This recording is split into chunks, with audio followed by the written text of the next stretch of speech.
Pernahkah kalian berpikir gimana tubuh kita bisa merasakan, bergerak, bahkan berpikir?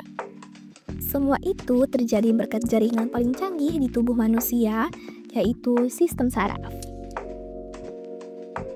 Di presentasi kali ini, kami dari kelompok 7 akan menjelaskan lebih dalam tentang anatomi sistem saraf. Untuk mengetahui bagaimana tubuh kita bekerja, yuk kenali apa aja peran sistem saraf. Sistem saraf adalah kumpulan jaringan yang berfungsi untuk mengkoordinasikan seluruh aktivitas tubuh.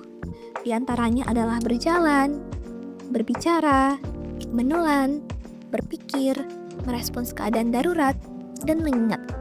Berikut adalah contoh dari salah satu fungsi sistem saraf, yaitu berpikir. Sistem saraf manusia bekerja dengan menerima informasi atau rangsangan dari tubuh serta lingkungan luar. Selanjutnya, sel-sel dalam sistem saraf dibagi menjadi dua tipe utama, yaitu neuron dan sel glia. Neuron adalah sel yang berfungsi untuk menerima, mengirim, dan mentransmisikan sinyal elektrokimia. Anatomi dari neuron ada dendrit sebagai proses pendek yang bertugas menerima sinyal dari neuron lain, lalu badan sel sebagai pusat metabolik neuron. Selanjutnya terdapat akson hillock yang menjadi pertemuan antara akson dan badan sel. Kemudian ada akson sebagai proses panjang yang bertugas mengirimkan sinyal. Terakhir ada akson terminal yang merupakan ujung dari akson. Sel glia adalah sel pendukung neuron yang meskipun sering diabaikan, ternyata punya banyak peran penting dalam sistem saraf loh. Jenis sel glia meliputi oligodendrosit yang berfungsi membungkus akson dengan mielin di sistem saraf pusat. Lalu ada sel Schwann sebagai mielin di sistem saraf perifer. Selanjutnya ada mikroglia yang merespons cedera atau penyakit dengan membersihkan debris sel. Kemudian terdapat astrosit yang mengatur aliran darah, mengontrol pengaliran darah ke otak, dan berinteraksi dengan neuron. Dan yang terakhir ada sel ependymal yang berfungsi untuk membentuk penghalang antara cairan cerebrospinal atau CSF dan jaringan saraf atau tulang belakang. Awalnya, glia dianggap hanya mendukung neuron. Ternyata diketahui bahwa mereka juga berperan dalam mengatur aktivitas neural, membentuk sinaps, dan merespons cedera otak. Central Nervous System atau CNS terdiri dari dua bagian utama, yaitu otak dan sumsum tulang belakang. Sementara itu, Peripheral Nervous System atau PNS terdiri dari dua bagian, yaitu Somatic Nervous System atau SNS dan Autonomic Nervous System atau ANS. SNS terdiri dari dua jenis saraf, yaitu saraf aferen dan saraf eferen. Dan ANS juga terdiri dari dua jenis saraf yang sama, yaitu saraf aferen dan saraf eferen, yang dibagi lagi menjadi dua sistem utama, yaitu Sympathetic Nervous System atau SNS dan Parasympathetic Nervous System atau PNS. Selanjutnya, yuk kita pahamin apa itu CNS dan PNS. Secara garis besar, Central Nervous System atau CNS adalah bagian dari sistem saraf yang terletak di dalam otak dan sumsum tulang belakang. Sedangkan Peripheral Nervous System atau PNS adalah bagian yang terletak di luar otak dan sumsum tulang belakang. Sistem saraf pusat atau CNS ini adalah pusat kendali tubuh kita. Isinya ada otak dan sumsum tulang belakang. Otak yang mengatur segala sesuatu, mulai dari pikiran, gerakan, sampai emosi. Sedangkan sumsum tulang belakang, dia jadi penghubung antara otak dan seluruh tubuh, memastikan semua perintah dan respons berjalan lancar. Tanpa CNS, tubuh kita nggak bisa berfungsi dengan baik.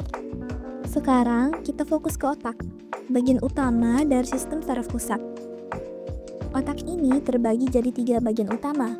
Pertama, forebrain. Bagian ini mengontrol pikiran, emosi, dan pergerakan sadar. Forebrain terbagi lagi menjadi telencephalon yang berfungsi untuk membantu kita memulai gerakan tubuh secara sadar, memahami informasi yang diterima dari panca indera, serta menjalankan proses berpikir yang rumit, seperti belajar, berbicara, dan memecahkan masalah.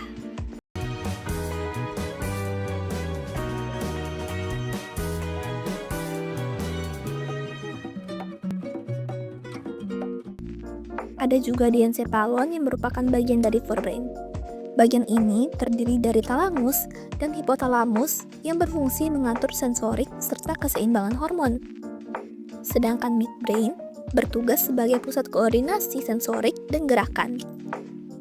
Terakhir, hindbrain yang bertanggung jawab atas fungsi otomatis seperti pernapasan dan keseimbangan.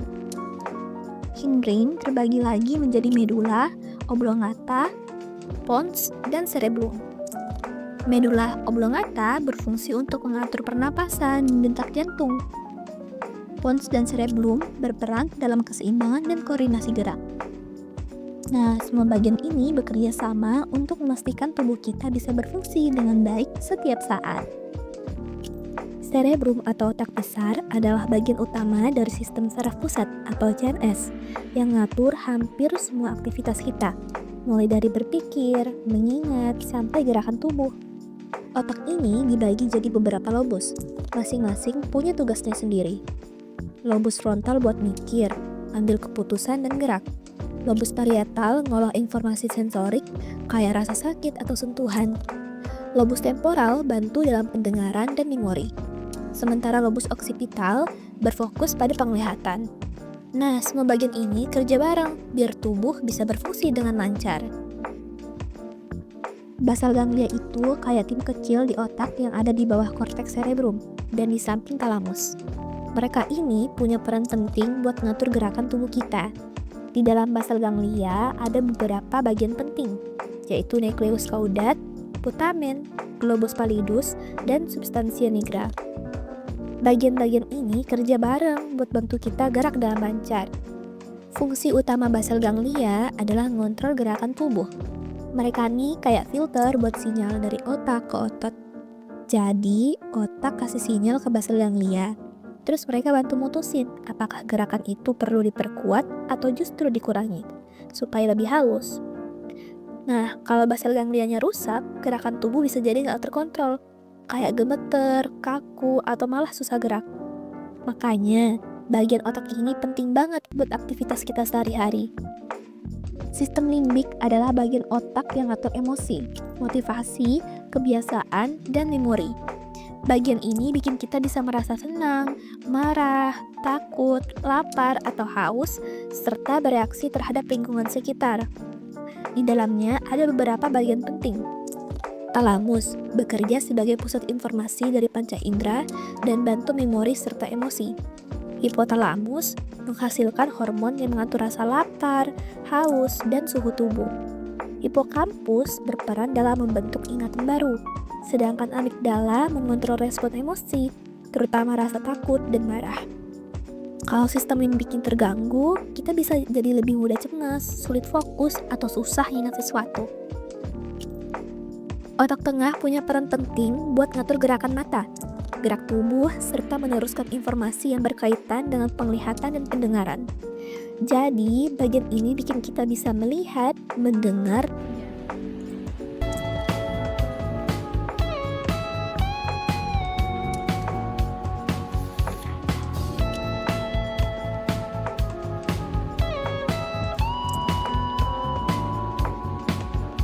dan bergerak dengan koordinasi yang baik. Otak tengah terdiri dari beberapa bagian utama.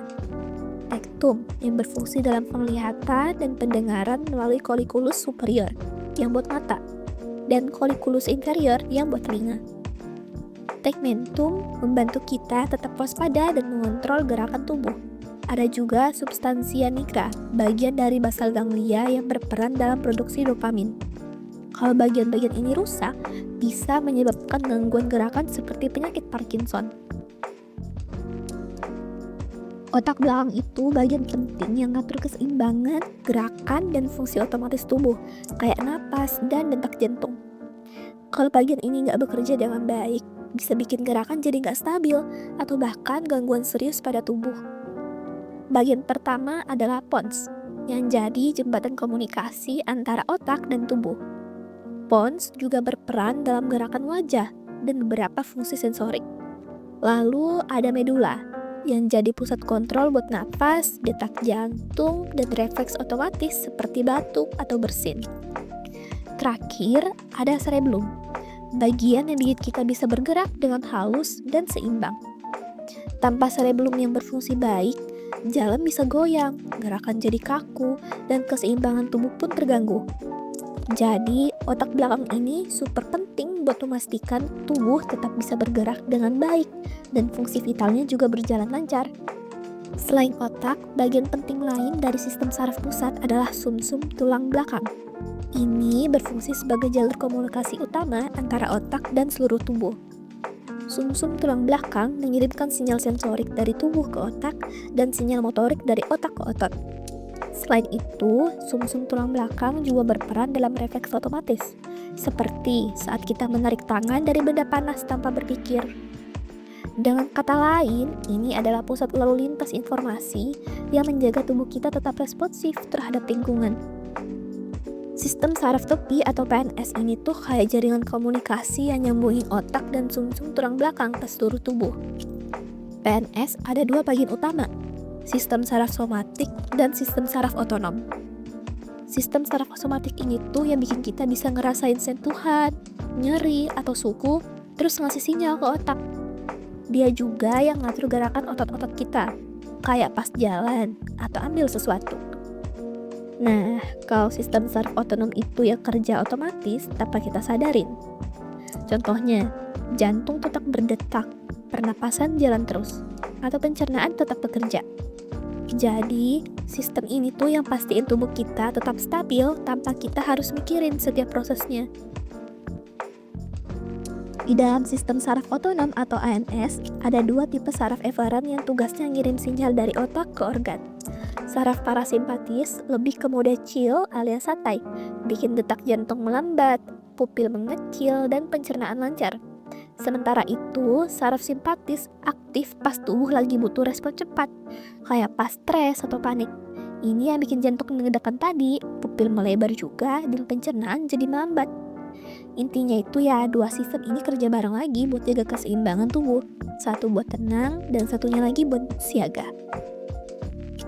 Terima kasih sudah menyimak presentasi ini. Semoga bermanfaat dan makin paham tentang sistem saraf. Sampai jumpa di kesempatan berikutnya. Bye!